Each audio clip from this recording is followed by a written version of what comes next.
सोचो तुम कराची में हो और सुबह उठकर नॉर्मल सी ज़िंदगी स्टार्ट करते हो। तुम ग्रोसरी स्टोर जाते हो, फ्यूल डलवाते हो और इलेक्ट्रिसिटी बिल चेक करते हो। लेकिन हर जगह एक ही फीलिंग होती है, हर चीज़ पहले से महंगी क्यों लग रही है। इसको समझने के लिए हमें एक सिंपल स्टोरी फॉलो करनी होगी। एक बेसिक चीज़, आटा। आटा पाकिस्तान में बन जाता है, लेकिन उसकी जर्नी सिर्फ पाकिस्तान तक लिमिटेड नहीं होती। वीट उगाने के लिए ट्रैक्टर चाहिए, डीजल पे चलता है। फर्टिलाइज़र चाहिए, अक्सर इंपोर्टेड होता है। मशीनरी चाहिए, बाहर से आती है। अब प्रॉब्लम ये है कि ये सब चीज़ें ग्लोबल मार्केट से लिंक्ड हैं। जब ऑयल महंगा होता है या दुनिया में सप्लाई इश्यूज होते हैं, तो पाकिस्तान को सब कुछ ज़्यादा प्राइस पे लेना पड़ता है। मतलब प्रोडक्ट बनने से पहले ही उसकी कॉस्ट बढ़ चुकी होती है। रुपी का वीक होना। अब एक और चीज़ समझो, रुपी डॉलर के अगेंस्ट वीक हो जाता है। इसका सिंपल मतलब, जो चीज़ पहले $100 में आती थी, अब उसके लिए ज़्यादा पैसे देने पड़ते हैं। तो डीजल इंपोर्ट महंगा, मशीनरी इंपोर्ट महंगा, रॉ मटेरियल्स इंपोर्ट महंगा। इसका डायरेक्ट इफ़ेक्ट हर चीज़ की प्रोडक्शन कॉस्ट पे पड़ता है और यहाँ से इन्फ्लेशन का बेस स्टार्ट होता है। एनर्जी सब कुछ कंट्रोल करती है। अब सोचो, आटा मिल तक पहुंचता है, लेकिन मिल चलती किस पे है?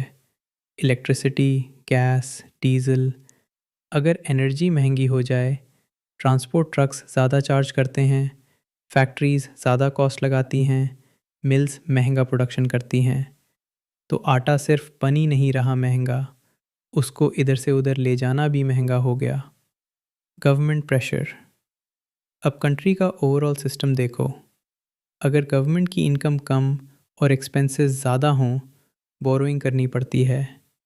आईएमएफ या लोन्स का प्रेशर आता है। टैक्सेस और फ्यूल प्राइसेस एडजस्ट होते हैं। ये चीज़ें सीधा पब्लिक पे इम्पैक्ट करती हैं। बिजनेसेस भी फिर अपनी सर्वाइवल के लिए प्राइसेस इंक्रीज़ कर देते हैं। मार्केट लेवल पे प्रॉब्लम्स। अब आटा मार्केट तक आ जाता है, लेकिन यहाँ सब स्मूथ नहीं होता। प्रॉब्लम्स, मिडलमैन प्रॉफिट लेते हैं, स्टोरेज प्रॉपर नहीं होता, कभी कभी होर्डिंग होती है, गुड्स छुपा लेना, सप्लाई चेन वीक होती है।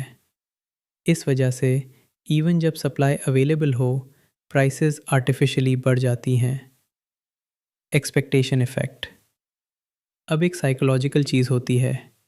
जब लोग बार बार प्राइस इंक्रीज़ देखते हैं, तो वो एक्सपेक्ट करना स्टार्ट कर देते हैं कि कल और महंगा होगा। फिर क्या होता है?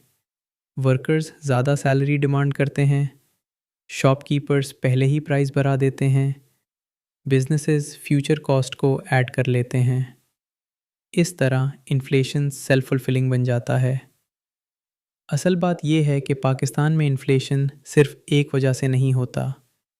ये एक चेन रिएक्शन सिस्टम है, जहाँ global economy, currency value, energy prices, government decisions और लोकल मार्केट बिहेवियर सब मिलकर एक दूसरे को पुश करते रहते हैं। और जब तक ये चेन ब्रेक नहीं होती, प्राइसेस ऊपर ही जाती रहती हैं।